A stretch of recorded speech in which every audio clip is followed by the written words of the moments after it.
When adding AI to job applications complicates matters. Marketplace Morning Report is supported by Progressive. Progressive Commercial Insurance offers personalized rates and customizable coverages for your business vehicles. More at progressivecommercial.com. And by C3 Generative AI. Verified, traceable answers. Secure, hallucination-free, LLM-agnostic, IP liability-free C3.ai. This is Enterprise AI. I'm David Brancaccio in New York. Many employers, recruiters, and job candidates have turned to artificial intelligence. This has unintended consequences, hiring algorithms that can't see promise in unconventional career paths, or employers getting inundated by AI-aided applications. Marketplace's Elizabeth Troval has more on that. In 2024, the share of job seekers using generative AI increased to more than 50%, according to ZipRecruiter's Julia Pollock, who says they're using these tools to draft a resume, to draft a cover letter, to research different career options, to prepare for job interviews. Through these tools, applicants are able to apply to more jobs. So for employers, it's causing them to have to comb through more resumes. Thomas Vick with talent firm Robert Half fills jobs in technology and says because it's much easier for candidates to tailor a resume with AI, for employers, it's requiring some more work on their end because they're getting more applications that maybe look more relevant than they have in the past. Candidates can look more qualified than they actually are.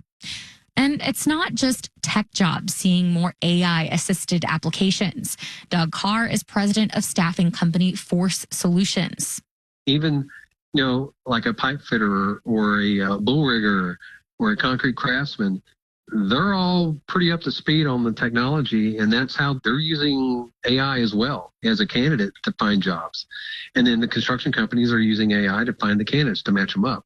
But the U.S. job market is softening, and the AI-ification of the career marketplace can make it even more daunting for college grads trying to differentiate themselves.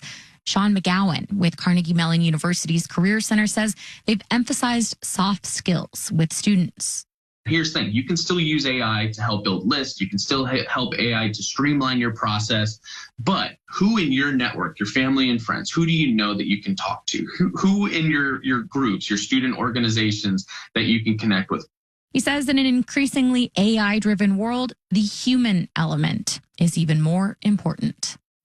I'm Elizabeth Troval for Marketplace. Sales of personal computers are rebounding after a late pandemic slump with AI tools embedded in many. PCs with AI were 14% of global sales in the spring quarter, according to new data from the research firm Canalys. Marketplace's Megan McCarty-Carino has more. AI PCs are typically equipped with neural processing units. These powerful chips make for faster, more efficient computers and can run artificial intelligence tasks right on the device. That's different than online tools like ChatGPT, which process data in the cloud and leave it less secure in the process. The leader in AI PCs was Apple, accounting for 60% of sales with its M series Macs. The company is set to roll out a slew of AI features called Apple Intelligence later this year. Meanwhile, Microsoft launched its Copilot Plus Windows PCs in May with features like live translation and image generation. But the bells and whistles don't come cheap. The report shows AI PCs driving growth in premium products above $800. I'm Megan McCarty-Carino for Marketplace. The M&M's and Snickers company could soon buy the Cheez-Its and Pringles outfit for about $30 billion, according to the news agency Reuters. The purchase of Kellanova would come as shoppers on a budget have been turning to off-brand processed, sugary or salty offerings. What's Kellanova? Well, it's a business hived off from Kellogg's less than a year ago. The buyer, Mars, is family-owned. Let's do the numbers. The S&P closed up 1.7% yesterday. The Nasdaq also had a big day, up 2.4%. The Dow closed up more than 400 points, or 1% this morning. Dow, S&P, and Nasdaq futures are little changed. The shell of what used to be Avon, the door-to-door sales company of legend, has filed for bankruptcy protection. It's dealing with a lot of debt and faces lawsuits over beauty products with talc that may be linked to cancer. Avon is a holding company that sold its U.S. operations 8 years ago, but remains on the hook for the above.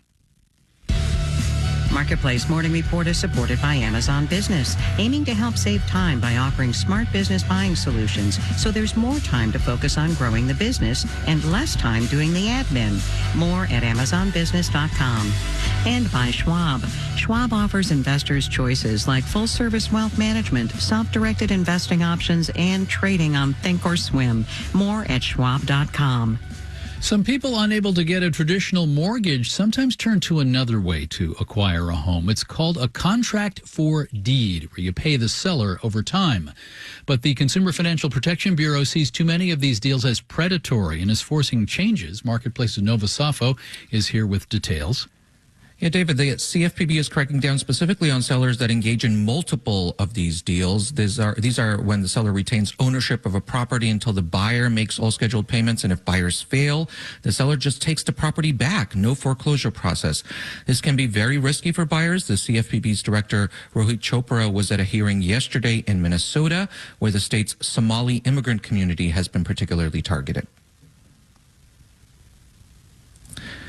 And he said that the contracts for deed can be quite predatory. They can lead to interest rates that are too high and payments that are missed, and also can put the burden on buyers a lot of times to do things like home repairs. And if they fail to do those things, then they lose their homes. And these contracts can be very, very hard to read, David. And what tools do federal consumer regulators have to make change here? Well, the CFPB is making it clear that it will essentially treat many of these contracts now as mortgages, and that means the same laws and protections apply. It means sellers will have to make sure that buyers can actually afford the loans they're taking out. The sellers will also have to provide informative and accurate disclosures of things such as payment schedules, and they have to limit balloon payments, which have been a particular problem and have led to some buyers losing out on homes that they had thought they had purchased. All right, Nova Safo, thank you. This year, I reported on a video game that explores housing justice issues like contracts for deeds. It's part of our Skin in the Game series about what we can learn from video games, an industry bigger than movies and music combined. You can search Contract for Deed at marketplace.org for that. It's the Marketplace Morning Report from APM, American Public Media.